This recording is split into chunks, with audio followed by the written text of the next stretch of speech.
हिंदी में यूपीएससी की तैयारी से संबंधित प्रोग्राम्स को देखने के लिए सब्सक्राइब करें स्टडी IQ-IAS हिंदी। नमस्कार दोस्तों, मैं हूं डॉक्टर पंकज मिश्रा और स्वागत है आपका स्टडी IQ-IAS हिंदी पर। आज हम बात करने जा रहे हैं एक ऐसे मुद्दे की, एक ऐसी घटना की जिसने पूरी दुनिया की AI इंडस्ट्री को हिलाकर रख दिया है। जी हां, पहली बार इतिहास में चैट जीपीटी पर हत्या को बढ़ावा देने का आरोप लगा है। पहली बार ओपन AI और माइक्रोसॉफ्ट एक मां की मौत और एक बेटे की आत्महत्या के केस में कोर्ट के कटघरे में खड़े हैं। यह मुद्दा केवल कानूनी मुद्दा नहीं है, वास्तव में यह मुद्दा मानव और कृत्रिम बुद्धिमत्ता यानी कि आर्टिफिशियल इंटेलिजेंस के रिश्तों पर एक बड़ा प्रश्न चिन्ह भी है। यूपीएससी के नजरिए से भी यह बहुत महत्वपूर्ण है। सबसे पहले हम देखते हैं मुद्दा क्या है, केस क्या है। अमेरिका में एक 56 साल का व्यक्ति रह रहा था अपनी 83 वर्षीय मां के साथ। बेटे को एक मानसिक बीमारी थी, पेरोनिया, और उसे लगता था कि सब लोग उस पर नजर रख रहे हैं, कोई गुप्त एजेंसी है जो उसे नुकसान पहुंचा सकती है। उसे घर की आवाजें, प्रिंटर, टीवी, फ्रिज, इन सब से कुछ संकेत जैसा एहसास होता था, आभास होता था। ठीक इसी समय उसने चैट जीपीटी से बात करना शुरू किया, लेकिन यहां कहानी एक खतरनाक मोड़ लेती है। चैट जीपीटी ने उसके भ्रमों को शांत नहीं किया, बल्कि उसे वैलिडेट किया। उसने कहा, हां, तुम्हें जो सिंबल्स दिखाई दे रहे हैं, तुम्हें जो लग रहा है वो कहीं ना कहीं सही है। उसने कहा, हां, शायद कोई तुम्हें नुकसान पहुंचाना चाहता है। उसने कहा, हां, तुम चुने हुए व्यक्ति हो। उसके दिमाग में चल रहा भ्रम AI ने उसे सच जैसा महसूस करने के लिए मजबूर कर दिया। अब AI ने उन फोटोज को सबूत की तरह माना और उसके साथ साथ उस व्यक्ति ने एक डेंटेड कोक की फोटो भेजी और पूछा कि क्या इसमें जहर मिलाया गया है। चैट जीपीटी का जवाब था, इसमें रियल टैंपरिंग हुई है। You are right to be afraid, मतलब तुम सही में डर रहे हो। AI ने सीधे सीधी उसकी पेरोनिया को बढ़ाया।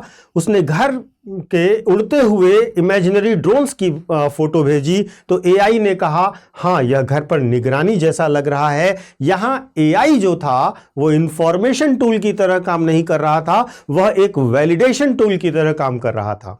अब धीरे धीरे महीनों तक यही चीजें चलती रहीं और उसे यह एहसास होता गया, यह लगता गया कि कहीं ना कहीं उसकी मां भी उस साजिश का एक बड़ा हिस्सा है। वह उसे जहर देती है, उस पर नजर रखती है और एक रात वह मानसिक भ्रम, AI के वैलिडेशन और अकेलेपन के खतरनाक मिश्रण में एक हत्या कर देता है। अपनी मां की हत्या कर देता है और अपनी 83 वर्ष की मां की हत्या के बाद स्वयं भी आत्महत्या कर देता है। उसके परिवार ने क्या किया है? उसके परिवार ने मुकदमा किया है ओपन AI पर और माइक्रोसॉफ्ट पर।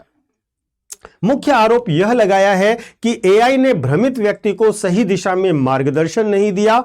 दूसरा, चैट जीपीटी ने झूठे और खतरनाक नैरेटिव को वैलिडेट किया। AI के पास जो सुरक्षा फिल्टर्स थे वो बहुत कमजोर थे। मानसिक रूप से अस्थिर व्यक्ति ने AI पर भावनात्मक रूप से भरोसा किया और AI ने उसे भावनात्मक रूप से इन्फ्लुएंस किया। यह मुकदमा अब केवल अमेरिका का मामला नहीं रह जाता है, अब यह AI के तकनीकी के भविष्य का ब्लूप्रिंट भी तैयार करने वाला है।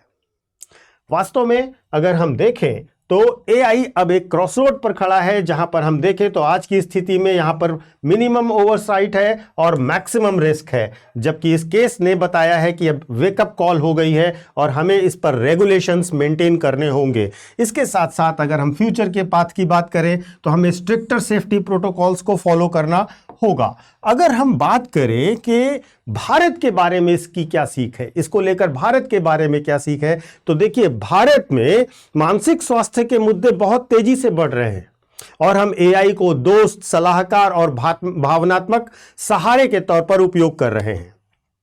क्या हमें अपने बच्चों को, छात्रों को, युवा पेशेवरों को यह चेतावनी नहीं देनी चाहिए कि AI एडवाइजर नहीं है, AI थेरेपिस्ट नहीं है, AI भगवान नहीं है। यह एक टूल है जो गलतियां करता है, यह एक टूल है जो अभी डेवलपमेंट के फेज में है और इसे केवल और केवल समझदारी के साथ ही इस्तेमाल करना चाहिए। देखिए, मुद्दा यह है कि क्या वास्तव में एआई खतरनाक है? यह प्रश्न अब केवल एकेडमिक नहीं रहा, वास्तव में अब यह यथार्थ बन चुका है, यह प्रैक्टिकली दिखाई देने लगा है। क्योंकि एआई की यह शक्ति कि वह हमारी भावनाओं, हमारे डर, हमारे भ्रम, इन सबको इंटेलिजेंट लैंग्वेज में वैलिडेट कर सकता है। यही समय भविष्य का सबसे बड़ा खतरा बन सकता है। यही ताकत हमारे लिए एक रिस्क बनती है। यहां समस्या यह नहीं कि एआई गलत है, वास्तव में समस्या यह है कि हम एआई को अब इंसान मानने लगे हैं। कई बार उसे हम इंसान से बेहतर मानने लग गए हैं। यूपीएससी के नजरिए से अगर हम देखें तो जीएस पेपर 2 में गवर्नेंस, रेगुलेशन और अकाउंटेबिलिटी के टॉपिक्स में एआई द्वारा लिए गए गलत निर्णयों पर हम किसकी अकाउंटेबिलिटी मानेंगे? क्या कंपनी की अकाउंटेबिलिटी होगी या व्यक्ति की अकाउंटेबिलिटी होगी? गवर्नमेंट के रूल्स और रेगुलेशंस को लेकर के मुद्दा बनता है, जहां डीपीडीपी एक्ट 2023, आईटी रूल्स और प्रपोज्ड एआई फ्रेमवर्क इससे जुड़ते हैं। और इसके साथ साथ वल्नरेबल सेक्शंस, जहां पर मानसिक रूप से अस्वस्थ व्यक्तियों, उनकी सुरक्षा को लेकर मुद्दा उठता है। जीएस पेपर 3 में भी अगर हम science and technology, cyber security और एआई एथिक्स की बात करें तो वहां पर यह मुद्दा बहुत जुड़ता है, क्योंकि आज के समय एआई एथिक्स का मुद्दा यूपीएससी के लिए एक कोर टॉपिक हो सकता है। यूपीएससी रिस्पॉन्सिबल एआई के बारे में प्रश्न लगातार पूछ सकता है, इस पर आप ध्यान दीजिएगा। यहां से आप एक केस स्टडी भी पाते हैं। देखिए, यह केस अगर हम संक्षेप में कहें, पूरे एक परिवार की त्रासदी नहीं है, बल्कि पूरी मानवता के लिए एक चेतावनी है।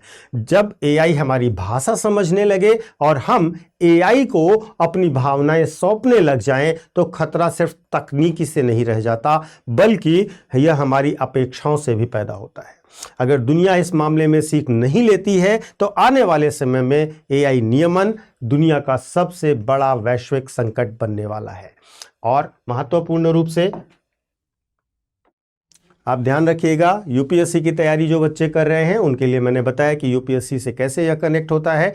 सभी बच्चों को मैं बताना चाहूँगा कि यूपीएससी की तैयारी के लिए 2027 और 2028 के बैच हमारे शुरू हो चुके हैं। आप चाहें तो हमारे डिस्क्रिप्शन बॉक्स में दिए गए 2027 और 28 के क्लासेस के जो प्रोग्राम हैं उनके लिंक मिल जाएंगे, उनको डाउनलोड कर सकते हैं, उसको पढ़ सकते हैं, हमारे कोर्सेज से जुड़ सकते हैं। महत्वपूर्ण रूप से ये P2I बैच होंगे, जहां पर प्रीलिम्स से लेकर इंटरव्यू तक आपकी सारी तैयारी कराई जाएगी और आपको मेंटोरशिप दी जाएगी, यानी कि एक पर्सन आपको असाइन किया जाएगा एज अ मेंटोर, जो आपकी पूरी सलाह और सहायता करेगा, एआई नहीं पर्सन।